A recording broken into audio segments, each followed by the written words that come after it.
Oh, welcome everybody around the world. Welcome to all my subscribers. I just had an issue trying to start the stream and work this time, so that's why I was surprised. Hopefully, I have time to get this video out. So I'll try as hard as I can to make it quick. But I've talked quite a lot already, so I don't want to repeat myself. All the stuff I talked about with Ezekiel, Zechariah, and the book of Daniel, and also going by my teachings I've been doing for years as per my end days book and so forth. All that prophetic evidence from the Tanakh and even the whole Bible uh, clearly shows that we are in the end of days. But I can more certainly say that now because I also have a video on what I'm about to say. Um, I use the AI software, reputedly one of the best ones that are available, and I asked it, with giving it all this criteria, and this was just regarding the prophecy of Ezekiel, not even Daniel. Daniel would have been better to do it with because it's more hyper specific with numbers and time periods and events. Um, Ezekiel's prophecy is more generalized, so to speak. But the AI still concluded just on the prophecy of Ezekiel that based on what's occurring now in the world and the irony of the prophecy coming true in regards to a lot of more mundane aspects. uh, you know uh, do nations change over a period of 2,000 years, for example? Because he talked about Persia being part of this army coming against Israel at the end of time, and Persia still exists today as Iran. It's not like it's been completely changed. You know what I mean? For example, the United States of America, if you went back in time 1,000 years, you could not rightfully say that that was the United States of America at the time, right? That's what I mean.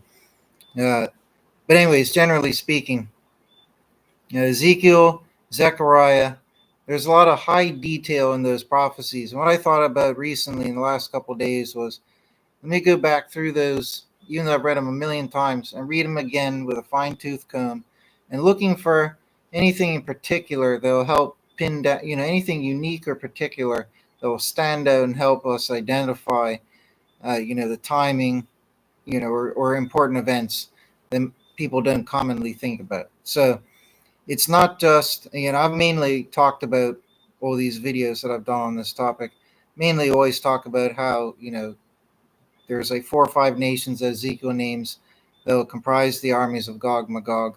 They will go up against Israel to attack. Like I've said, this, in a sense, could have started in October of 2023, but throughout 2024, it only escalated. And in 2025, it is what it is now.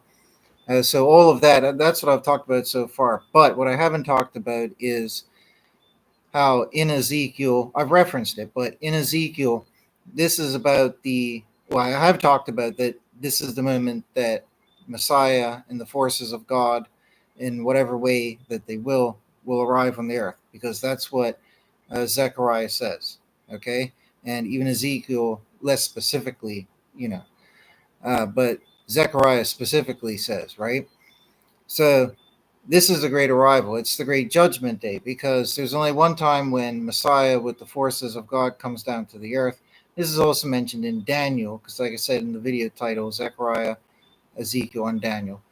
Um, Daniel 7 talks about what will happen. So there's one penultimate event when the Messiah arrives from the heavens with the forces of God, in whatever way that will be, but that he arrives. And this takes, because you have so many people on earth, even now, who are Messiah claimants and this and that there, right? There's going to be a huge distinguishing factor to this. The real Messiah will be coming with this grand, spectacular, you know, appointed status. It'll be glorious in whatever way. It will be glorious. We can rely on that. And there'll be no denying it. And furthermore, it's specified by the prophets that when the Messiah, or even God himself in some way, but by default, I'll always stick to Messiah when it comes to anything like that, that Messiah will stand upon the Mount of Olives. The Mount of Olives will split underneath, and then, and I'm not saying the Messiah is God, just in case anybody's thinking. I'm just saying, I'm not trying to claim that the Almighty God manifests in a form for us to see, and he stands on a mountain. My point is that's not necessary, right? That's why I just say the forces of God in whatever way that will be. The Messiah will be there. One of them will be standing on top of the Mount of Olives. Mount of Olives will split. The prophet's also going to detail how there'll be a great plain will be formed. So we have other verses elsewhere talking about how, like the mountains will come down. There's going to be a huge terrestrial change when this occurs. It's not just that the armies of Gog Magog will go and attack Jerusalem. So that's one thing I didn't specify in this video so far, but on all the others I have, is that uh, it starts off talking about how these nations will gather together and attack. They'll surround and they'll attack Israel. But it's Zechariah, I believe, who specifies Jerusalem. When they go to attack Jerusalem, that's, in a sense, what provokes the arrival of the forces of God. So when this event occurs, when those armies do attack Jerusalem, that's what everybody has to look out for, because the scripture tells us that that's the trigger event for the arrival of the Almighty and his forces and the Messiah. When they arrive, like I said, there's going to be great changes. Number one, Ezekiel specifies how there will be fire, hailstone, brimstone, and I believe also rain falling down. I was looking up the Hebrew words and tracing their origins back and so forth. For example, to illustrate what I mean, with the Hebrew term for brimstone, if you go look at a really old write up on the full history and context of its definition, it was suggested that originally it meant pitch or symbolized pitch, but over time the word also became attributed to other non-combustible compounds such as sulfur, hence brimstone. So that's the wonder of languages. But nonetheless, no matter what it is, we're told that we're going to have this heavenly fire, which ironically is also said in the New Testament to occur at the end of days. And in the New Testament, it talks about how the armies of Gog and Magog will be led astray by, the Hasatan or the adversary, whichever one you want to believe in. But by the power of darkness and deception, they'll be led astray. And these are the armies who comprise Gog and Magog. They've been led astray to turn against God and his people and goodness.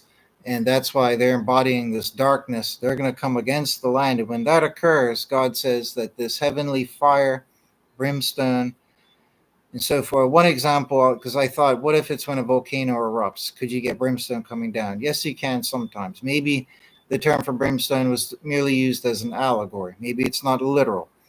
Um, Maybe it's something that looks or acts like brimstone. But it could be something to do with a volcanic eruption that would rain down, fire. It might even turn the sky red, which is something that I think the prophet Joel said as well to happen at the end. But a volcano erupting is possible. We're also told in the New Testament, at least, and I think there is something in the Tanakh, but I don't have the verse ready to quote, so I don't say concrete on that for sure, but that there will be an earthquake. It's also possible that a large earthquake could trigger a volcanic eruption. So I looked up, are there any dormant volcanoes, or live volcanoes anywhere around or in Israel? Basically, there's not many in that vicinity of planet Earth, but there is some dormant and I think active ones in the Golan Heights. So could be a volcano, could just be something heavenly or cosmic, some type of heavenly or cosmic force, whether astronomical or the product of living beings, other entities, the messengers of the heavens, perhaps like the hosts of the heaven. Could be some technology or something that they have. It could be a huge burst, maybe from the sun, maybe an unexpected supernova or something. You never know, but something like that could also turn the skies red, bring a heavenly fire more specifically than a volcano would. Um, and that would also explain the effects that we see that Zechariah describes, no, or either Zechariah or Ezekiel describes about the plague. I think it's Zechariah. So, a plague doesn't necessarily, I would argue, have to mean a disease. It may, and that's wordplay as well, because the entomology, I think that's the right word for disease. It's something that puts you at dis-ease. Um, that's why sometimes mental disorders are called diseases. Breaking your arm's not a disease, but in a sense, you could argue for word games that it's like a disease. But in that fashion, the reason why I'm saying all that is when it says plague, it doesn't necessarily have to be a plague. I'm not trying to argue that it isn't. It is what it is, and we have to wait and see what it is. But I'm just rightfully speculating out of, righteous good old curiosity. So it doesn't necessarily have to be a, a disease, bacteria or otherwise. Uh, it could be, you never know, but it doesn't have to be. It could be that some very powerful radiation or electromagnetic radiation from some type of sunburst or supernova, could even be nuclear, that might play a role. Or, like I said, some heavenly technology backslash weapon that the messengers sometimes used on Earth when nations were being upturned, for better or for worse. Something beyond what humans know, and when the messengers use it, it will turn the skies red and heavenly fire will be coming down, and it'll be like what's described. So, like I said, volcanoes a possibility. That might be kind of stretching it. If for a volcano to erupt and affect Israel, primarily it would have to be one within the vicinity of Israel, and it's getting really slim looking at any volcanic activity around there like that. Um, Earthquakes are always possible. An earthquake could trigger volcanic activity that otherwise wouldn't have occurred at the time. But again, this is a little far fetched, I think. So I think uh, what's more readily plausible is some type of cosmic thing. That would make sense if we're going to have fire and, rain comes down from a heavenly direction, even though it doesn't come down from the heavens, arguably. You could argue it comes down from the lowest heaven if that's where the rain clouds are formed. Um, but the stones, now stones could only be coming down from the sky for one of like two reasons. One, a volcano. A volcano erupts, you could get a shower of stones. It could cause weather disruptions. It could cause rain. It could cause stones to come down. Looking up the Hebrew term there used for hailstones doesn't necessarily mean. Most of the definitions that were broken down for it didn't even refer to ice, hail. It was referring to stones. And I think the Hebrew term was eben, ironically, which is now the modern acronym for extraterrestrial biological entity of a certain type called the Ebens, which one of the most predominant in terms of interaction on this planet. But anyways, allegedly, just an irony there that the term hailstones is the Hebrew word eben, however you pronounce it properly. And what the hailstones, what the eben will be doing is coming down from the heavens to the earth. Kind of ironic because that's what will be happening with the messengers of the heavens. And there's also, ironically, a verse for that in Zechariah, which I'll read. Um, but there will be hailstones coming down. So, like I said, we have to consider it could be a volcano based on what it said. Very possible. And this is not discounting God, that God could come down and just do whatever he wants with his omnipotent power and just make the specific things he said occur. I'm just trying to look at it. I'm not denying God could do that, obviously, but I'm just considering, okay, well, we can't assume that God would do something uber miraculous like that. We have every right to assume that he would utilize nature's natural order, to kick off the domino effect for whatever spectacular events might happen, right? That's just a more realistic outlook. That's all I'm taking. I'm not denying that God could do any of these things just by his omnipotent, miraculous nature. Um, So I think a volcano is worth considering. If we had a volcano erupt somewhere else in the world, there's a lot of ones always erupting. You could get some really big volcano erupting, but for the hailstone, as it's called, to make its way over Israel to rain down on the bands of Gog and Magog, that's kind of a far stretch. So I'm still even considering all those things like the stones coming down from the sky, still leaning away from volcano because, like I said, there are two options. It's either rocks are coming down from the sky because of volcanic eruption, or they are space rocks coming down from the sky from outer space. So again, I think what the most plausible scenario is that something astronomical, cosmic, you could call it, will occur, and that God obviously is going to utilize this time to arrive in whatever way He will with the Messiah on the earth. And these spectacular events, they'll be spectacular to us. They'll be occurring for natural reasons, but um, this will be the monumental time. And it's the time that the great judgment will start. The armies of the wicked will perish in the final great war. The great judgment will occur for everybody. The resurrection and the new earth will begin. So this is a penultimate time. Very important, uh, to reflect on the fact that. And again, I made a video on this. Right, I read all the detail and everything, but I asked the AI, what are the odds that the Ezekiel? And I might have gone off course when I started to reference this earlier, so I apologize. But I asked the AI what, and it was a paragraph long question. I provided all this criteria, specific criteria from Ezekiel and just Ezekiel alone, asking it, what will be the mathematical probability odds of the prophecy of Ezekiel being bogus, but ironically and coincidentally still being fulfilled along all these criteria, right? Because we see the prophecy of Ezekiel, and like I said, that's more mundane when you compare it to Daniel's hyper-specific stuff. But still, just the more mundane Ezekiel prophecy that only mentions a few things, and they're kind of more generalized. Well, they're kind of more vague. They're not hyper-specific like Daniel. That's what I mean by more mundane. Um, what are the mathematical probability odds that this prophecy is just bogus, but ironically, all these things ended up coming true? That's my point.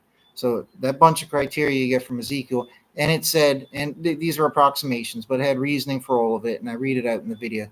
But at the end of it, when you do all the maths, and it does the maths on the screen, it shows you, and I read it out. When you do the maths, it comes down to an approximately the odds are 1 in 50 billion that this prophecy could have been written and it being bogus, but still ironically these things coming true over the 2,000 plus year span. Those are pretty high odds, and to help people realize and appreciate just how astronomical those odds are, and why they show that it's impossible for this to be an ironic fulfillment of these criteria from Ezekiel's prophecy, is when you look at the fact that 1 in 50 billion could be applied in the following illustration. The odds of 1 in 50 billion would be, if you were to argue that technically and theoretically and realistically, if you were to say that this arrival event of the forces of God in the judgment day is going to happen at some year. We don't, even not trying to specify what year. It's going to happen in some year. Who knows when, right? Everybody can shake hands on that. That's a logical statement. It's going to happen sometime. We're not fussed over what year we're talking about, but it's going to happen at some time in some year. That's a logical statement. So yes, it's going to happen. So if you had one opportunity per year, and that's all you need for that technical example, if you just had one opportunity, but all year long, you had one opportunity, but just one opportunity each year for this great judgment day and arrival to occur, then if you look at the age, as science says, the age of our current universe, which is 13 to 15 billion years old or something, you would need 3 full cycles of the universe as we have it. And this is, going by what science says, even if it's from a big bang at that primordial dawn, everything now, the 15 billion long years, you need to go through 3 cycles of that, plus some more, to get to the odds of 1 in 50 billion, with one possible chance of it occurring per year, right? So for somebody to say, and that logically proves my point, that it's impossible that the prophecy of Ezekiel is bogus. It has to be a real prophecy, therefore. And since these things have come true, that should motivate us to recognize that, well, there's our proof that it must be happening. The odds are 1 in 50 billion, and that's just the prophecy of Ezekiel. If you were to do the same type of questioning for the AI, but using the criteria and the prophecies of Daniel, that would be pages long to ask the question. I don't even know if it would be able to process that much. I'd have to do it piece by piece. But the prophecy of Daniel, logically, is way more highly detailed, with hyper-specifically, critically specific events, key events, durations of time, specifications saying that at the end of the 1335th, that is, the end and all this in its own terminology. So it specifies, it's very specific, it specifies, right? That's my point. So if you were to ask the AI the odds for that, they would obviously, common sense tells you, be much higher than 1 in 50 billion, right? And if you were to just multiply it by a factor of 1,000, which as the AI broke down, some of the impossibilities for things were, let's say, in the tens of thousands, some were in the hundreds, 1 in 100 type odds. So that's what I mean by that. But anyways, before I go off track and forget what I was going to say, let me get back on the main track, actually, because I always branch off. But the main track that I was talking about last was that this will be, as it's described, it's probably going to be a cosmic event of some sort. And I gave some examples of what the cosmic event might be. And we're going to have the hailstones coming down, like I said. It's also mentioned that there's going to be a plague. And I started to get into that. So getting back on that main track, like I was saying, it doesn't have to be a disease necessarily. It could be the result of, like I was giving an example of, a huge surge from the sun, supernova burst, or even some technological thing where they're from Earth, like nuclear, but I don't really think that's what it's talking about. But just mentioning it to consider, or technological from the heavenly. I think that's what it's leaning towards. One of those. And it's going to be just like the messengers from the heavens came down to work for Almighty God at certain points in the Tanakh history. And, they would hold their sword over the city and, smite 100,000 people or whatever overnight. Things like that transpired. Even during the Passover, where the angel of the messenger of God went through the city doing what it did. So there are times when, these type of interactions from heavenly to earthly occur. And this is what that's going to be. Daniel 7 talks about it. Also in the New Testament, it's heavily referenced. It's my personal belief that coming with the clouds of the heaven is a metaphor for the heavenly legions that will be arriving, which are heavily talked about in the New Testament. But that's my personal belief. But in either case, it doesn't matter how many heavenly armies arrive. What matters is if Almighty God, in whatever way he will, and the Messiah, that they arrive, that the great judgment, the balance and the restoration of people on earth and everything. That's what, and the new world, that's what we all should want. We shouldn't fuss over, how many armies are coming or whatever. So I just want to stress that aspect there. But my point is that, because I know some people like to argue on things. My point is it's going to be a heavenly arrival. And I'm also leaning towards that some of these cosmic events that are said to occur are probably just going to be the result of heavenly technology being used. That's what I'm leaning towards. It'll account for these things. I mean, naturally trying to account for the heavenly fire is kind of hard. You could use it as a loose metaphor for stuff from a volcano, or maybe from some space debris or meteors or whatever crashing down to the earth. Heavenly fire coming down to the earth with this big tail of fire like a meteor. You could say things like that. And when they hit the ground, I've said this before for years, if we were to get a lot of meteors hitting the earth, or just some big ones, once they hit they would look like fire coming down. They would change the color of the sky to possibly even red. And when they do come down, and they could be accompanied by, like showers of hailstone type rock, especially more so, ice if it's a comet and you get the fragments coming down. Comets are extremely huge, by the way, in case you don't know. So all those things are possible, but I've been scouring all these astronomical programs for like well over a decade. I have an app that I use as well where you can track them. And anyways, there's nothing due to be coming towards the Earth like that. Now, the NASA and all them have only documented, and they say this on their own site, roughly 10% or so of the potentially hazardous objects that are out there. There's a lot of things that people don't know about outer space and how highly populated it is with various different things like objects and all that. So, in terms of like space rock, I'm saying. There's a lot of big things flying around out there. I was an astronomy nerd growing up, but I was oblivious to that specific factoid until the last couple of years, um, or however long it's been. But once I learned that and saw it for myself on NASA's site, I was like, wow, so 90% of them are unknown. So it is technically possible, entirely plausibly possible, that there could be some unexpected space rock showing up. It's entirely possible. We've had a lot of spectacular looking ones arrive in the news, like in America, looking spectacular, and they come close to hitting the ground. And by the way, if anything like that of any type of somewhat considerable size struck the ground, it would be absolutely devastating. Those things are extremely powerful, and they don't have to be all that big like you would see in the movies to cause very destructive damage. So it is possible that we could get space rocks, and like I said, we have seen some of them. They are increasing. That's another thing I've talked about before.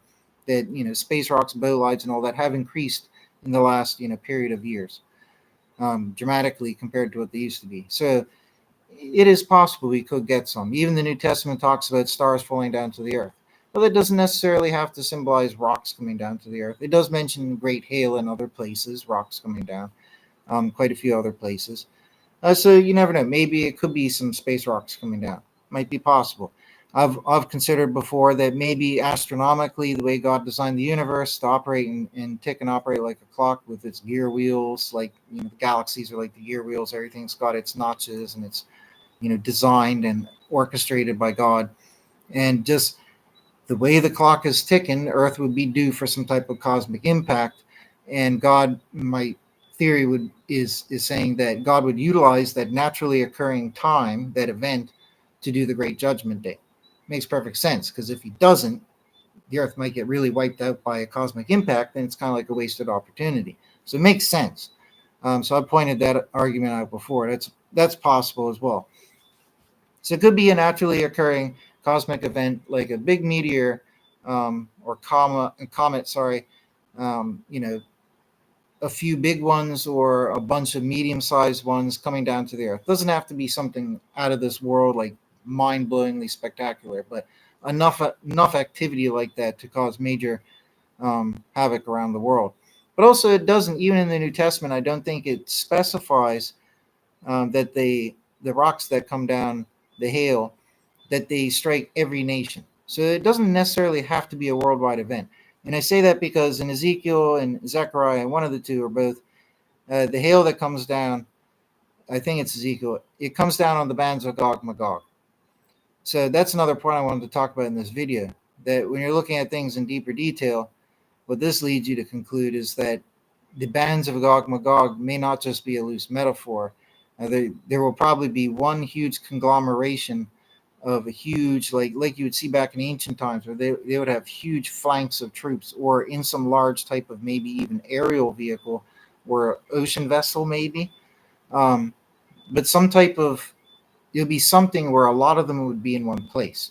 And it could be more than one of them, right? So a few huge ships, airships or sea ships, those are easier to incorporate than actual land vehicles. So I would say huge ships, maybe secret ones we don't know about. That would be interesting, but unfortunate. You got that, and also great sea ships. Because it says that the hail falls on the bands of Gog Magog. Now, if you're thinking about things realistically, with a realistic approach, like I've been trying to illustrate in this video, to make things more plausible, it's more dignified for God as well, less fantastic, more plausible. Oh shoot!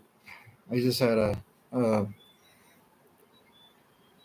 bubble or whatever you call it, where I forgot my train of thought. What was talking about the rocks coming down? Anyways, it might come back to me, but in either case, I've talked a lot on all sorts of stuff anyway, so I don't need to hyper elaborate. The rocks coming down. Anyways, whatever. So what else is there that I needed to cover until that pops back into my memory? The bands. Okay, I came back. So the bands. So it says that the hail will come down on the bands of Gog Magog. Now it makes more sense to me that you're not going to have them. There could be some, don't get me wrong, but the majority of this army, these bands that will be coming up against Israel and Jerusalem, I don't think they're going to be all scattered around everywhere like the troops, the infantry, because that would make it more fantastic for the hail that comes down to just strike them and not innocent or good people who will pass at the judgment day. Right? God's not going to arrive and then smite down half the people that he's going to say, hey, you passed in judgment. That'd be kind of silly. Right? So I think it's more plausible that when it says that the hail will come down on these bands, that we have to consider that this heavenly attack that will take place, whether from nature through God's orchestration or whether from the heavenly messengers, like I said, by God's command, we're going to have this type of heavenly attack come down that's going to manifest in the form of these rocks coming down, red and fiery, red skies. The heavens will look red, heavenly fire coming down, accompanied by rocks coming down. So we're going to have whatever it is, we're going to have that strike the bands of Gog and Magog. It doesn't say it's going to strike the whole earth. Like I mentioned, I think offhand the New Testament doesn't specify it's going to strike the whole planet. So it could actually be possible. We need to consider that this event is less fantastic and therefore more plausible because it's not a whole, this one specific event. I'm not talking about the end days on the judgment day, but this event is only in this, it's probably only in this one place. So that makes it seem more plausible to be a concentrated and focused attack, which would imply from heavenly forces, not natural astronomical forces. So we are told in plenty of places in the New Testament that the heavenly armies will be arriving with the Messiah from the heavens, and that they're going to battle against the wicked and the bad and so forth. So we know that, but I was trying to lean more heavily on the Tanakh. But anyways, I got to go for now, so take care, folks.